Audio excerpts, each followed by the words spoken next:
alongside Timmy. My name still remains my name. E to the X to the P, expensive himself. Any other one, the Masai, Asaki Antofi. Buyaka! This is my story. I'm proud to tell you my story. My name is Maxwell Chibike Opera, a lawyer, an activist. This is my story. My name is Zachary Aldo, and this is my story. My name remains Ekpoto Emmanuel, and this is my story.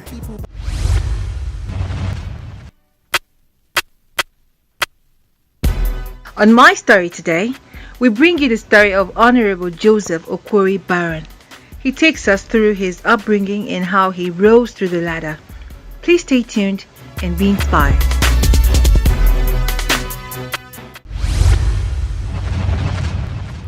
There's what you call grand corruption, petty corruption, and systemic corruption. Free education is the cheapest project a government can embark, unlike construction. Small issues like lights, steady power supply.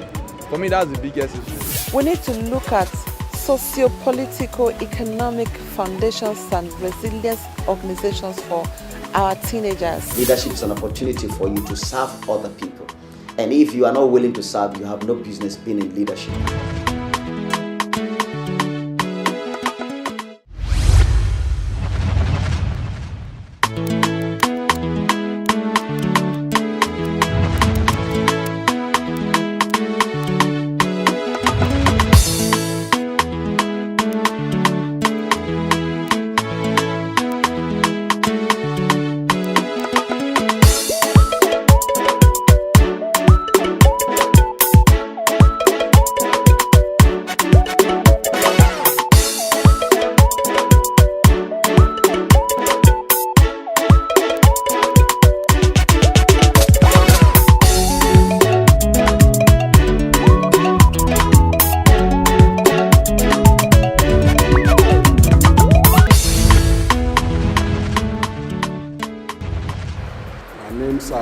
BARRON Joseph OKWORI, a native of Avrugo, Legalamela, Odolu local government area, Kogi State. I am from the OKWORI family, is a royal family. So by implication, I'm a prince. Having said that, I grew up in the midst of my siblings some over 50 years ago, and I attended different primary schools. St. Boniface Primary School in Ida, Bishop Crowder Memorial Primary School, St. Mary's Primary School, Avrugo, at different times because of one thing or the other. So I had the opportunity to be raised up by my parents and the society at large, because in our setting, training of a child is communally done. I grew up in a decent society, in a decent family. Thank God for that upbringing, which has brought me this far to where I am. We are Christians by religion, grew up in the Catholic faith.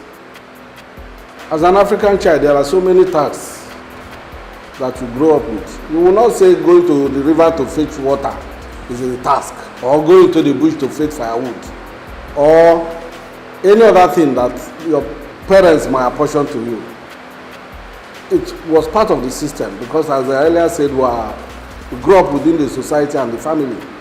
So we're not limited to anything, only that sometimes as children we find it very difficult to oblige in such a task. But it's paying off, because when you grow up, you know the benefits of such tasks. No parent will want to give you a task which is beyond you. I was able to come this far because of my determination in life and the principle of which I believe in. I've always had this flair for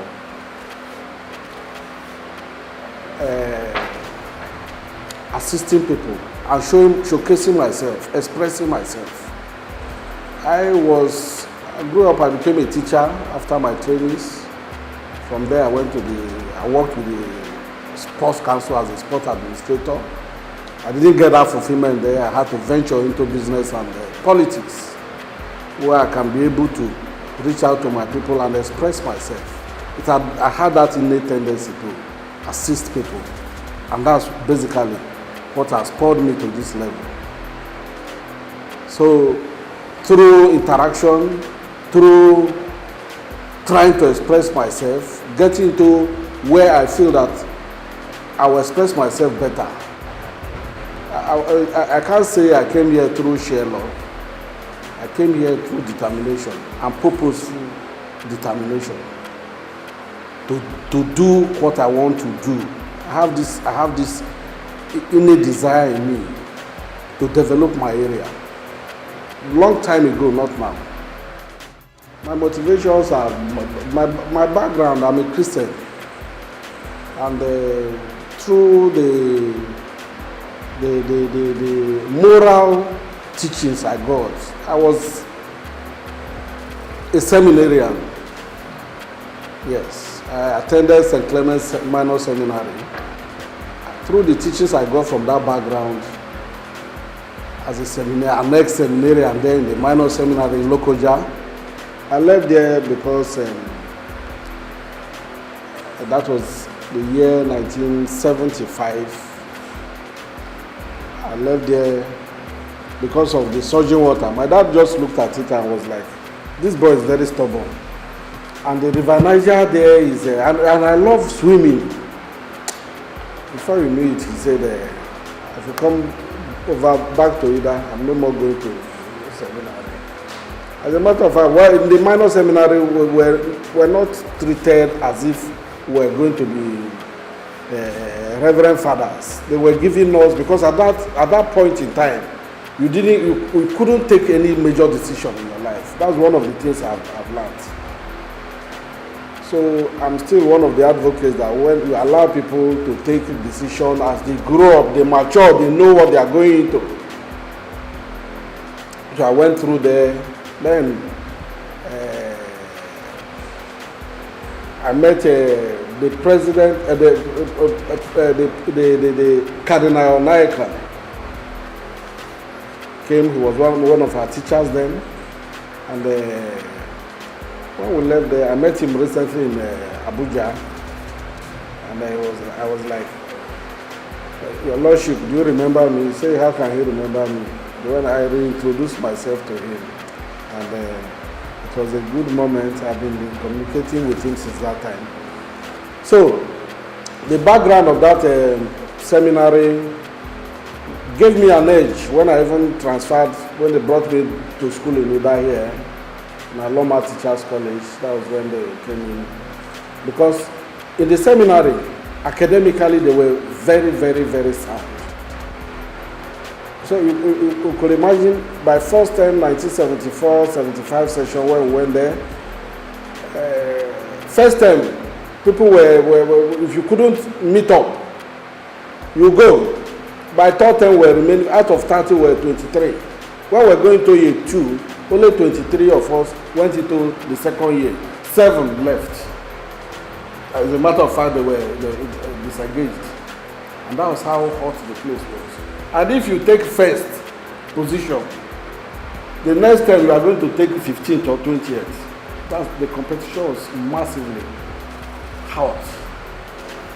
So when they brought me to Aloma Teachers College, we were in Ida here then, it was just starting near the Bible field there. I won't tell you what I did to the people that I was in. So it was fun, but that has given me some lessons which, up to this moment, that basic foundation is what has prompted me to be who I am today. You see, one thing in life is about really knowing why God created you, your purpose of livelihood, your purpose of your existence. From that childhood, you know, you get determined. That's the reason why whenever assignments are given to you as a child, there are two options there. It's either you confront such responsibility with focus, or you do the otherwise. But if you do the otherwise, the cane is there waiting for you. That will teach you that you are doing the wrong thing. After all said and done, in your later years in life will showcase you as somebody who has passed through the refiner's fire, and you become a gold. So I do not think anything that has to do with disciplining a child or hardship in children can retard or make a child not to succeed in life. Rather, it gives you is a leverage. As early as 11, I could go to the market, shop, come home. I cook for the whole family, a family of 10 at that tender age. Sometimes I have to go selling akara to make some little money, or to be given some few of those akara as part of the payment. From JS3 to XS3, I was working in the market in Warri, in a particular market called Besu Market. I was pushing wheelbarrow and truck, then as a student.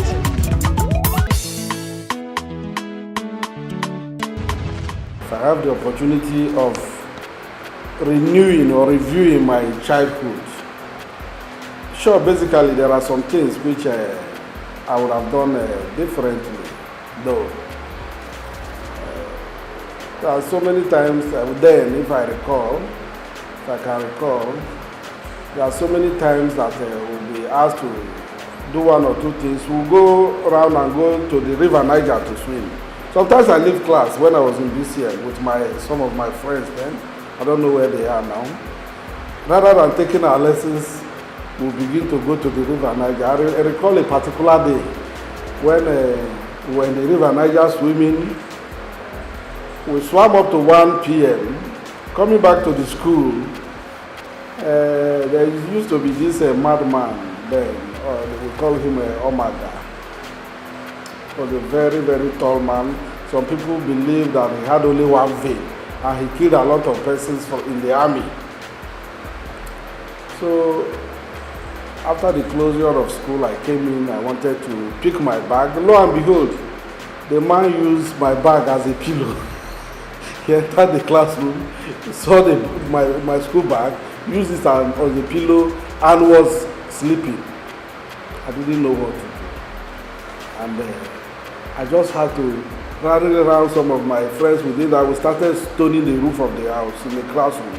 We started stoning it, and the man woke up. We continued stoning until he left the premise, and one of my friends was watching him going far. I went to pick my. So what am I saying in effect? I'm saying that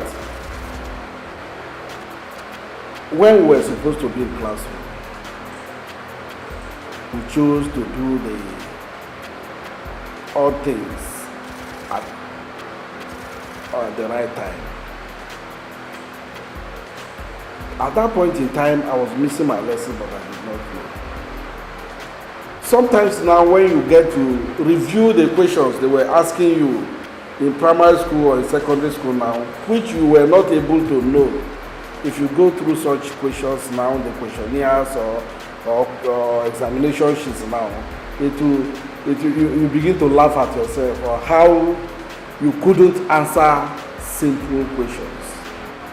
And teachers then were very, very, very well trained, articulate, were doing their best. That was when the time they had grade 2 teachers. So if I had to revert back to those old days, I know better now what I didn't know then. So what am I saying? Truancy in school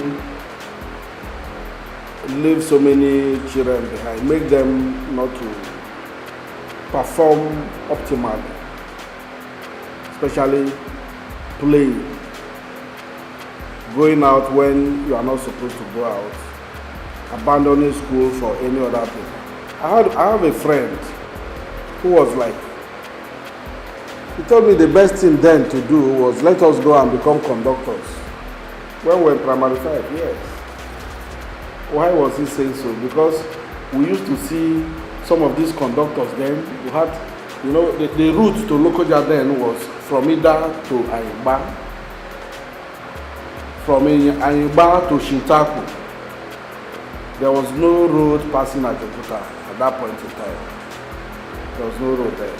So if you had to go to Ayimba Lokoja from Ida that period, you needed to go from Ida to Ayimba, from Ayimba to Shintaku. Then you cross over the river Niger by ferry. And there were some commercial buses then, which young people were their conductors. And so my friend saw those people as those motivating him. And he was like, let's leave this school of 18 and become conductors. At least, you know, running after vehicle, jumping on it, it was so exciting. So, as a matter of fact, some people stopped schooling for things like that then. And there are still people who choose things like that to do because of their youthful exuberances or no proper guidance. So my appeal is youths at some various intervals while they are growing will have some challenges of decision making. And people now should be able to encourage them, counsel them wisely. The government has a role. The society has a role. Individuals have roles. It's a collective effort. Because there's no government that can do everything anywhere in the world, whether in Europe or in Africa. There's no particular government that can do everything for the people. It baffles us. Basically, within this place where we are now, people come, they give birth to a child, they say the government should come in. Somebody is doing one thing or the other, they say the government should come in. Unfortunately, within this place we have over 300 to 500,000 people in this local government, because it's a very vast local government. We want to do things which will help our people. In as much as we are asking, we are trying about, like what we are doing now, we paid for children, obtained JAMB forms for over 500 students in this local government. Like what we are doing now is we want to enroll them, register them. Some of them who have successfully been admitted into tertiary institutions. That's the next priority we are having. We are doing this. There are individuals that can intervene at their own level.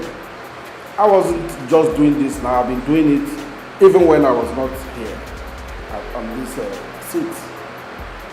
So there are things which the community too can assist, like security of lives or property is everybody's business, because we are learning on this seat. What it has come to, we have come to know now is that it is not easy for a strange person to come into a community to cause crisis. There must be insiders, those who are familiar with the terrain, that must introduce those that are coming to perpetrate evil.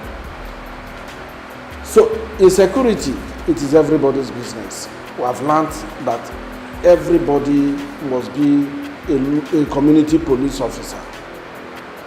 So the government has its own role, individuals have their own role. You can assist the indigent ones. In schools, they don't pay much, especially in this area. There are so many people who are very wealthy, wealthier than the government in Nigeria and in my local government here. And there are people who always want those, because I've seen it, people want those who they are bigger than to perpetually remain under them so that they can manipulate them consistently. Because of that, they won't give any helping hand. I've seen it. It's one of the things some politicians do. So that they are there at your call and beckon because you are sustaining them. You won't want to give them that level of exposure to compete with you. It's wrong. It's wrong. So, having said this, I think our society, our nation will be a better place if everybody contributes its quota to give life an improvement within the society that you find yourself.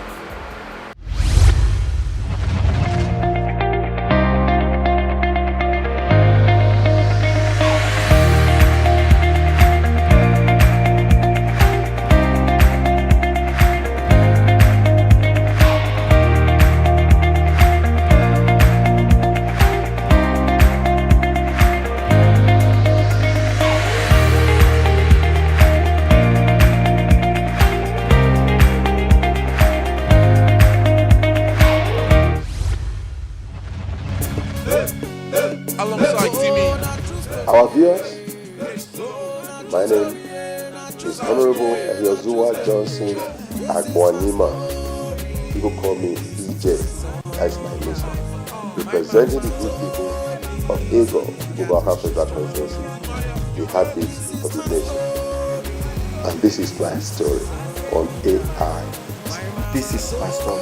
This is my story. This is my story. This is my story. This is my story.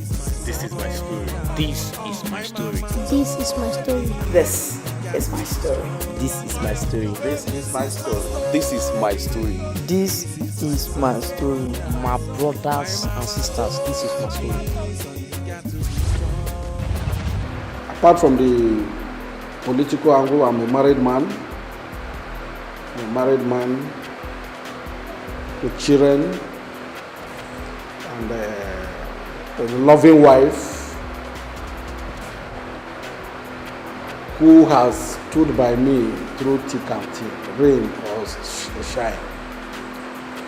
And I wish, even if I come to the world next time, I'll marry her again, all over. Because she has been my anchor through my political turbulent waters. She's been standing by me, and this is my story.